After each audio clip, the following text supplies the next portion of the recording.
There's the carpet that they said that I covered in petrol. Here's a better look at things.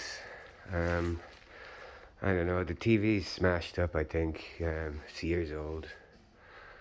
There was problems with the incapacitator on the carpet making people sick.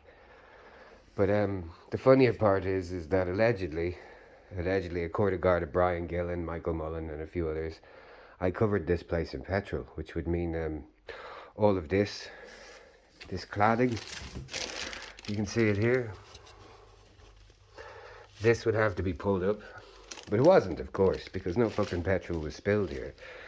It's just a couple of idiot guards decided to go for, you know, the equivalent of me being immune to fucking bullets. Or the only person on the planet who is immune to chemical burns and gasoline poisoning. But we'll go forward.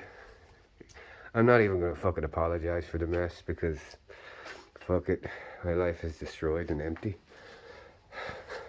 There's the toilet. There's the bucket. As I was saying, Justice Holland decided that I'm not telling the truth and the guards get a fair shake. Let's hope and pray that this doesn't fall into the fucking toilet.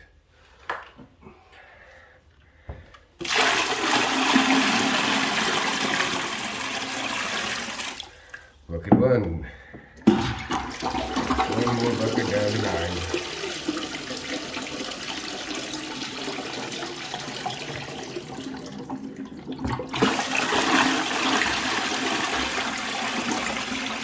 Thanks folks for large buckets, eh?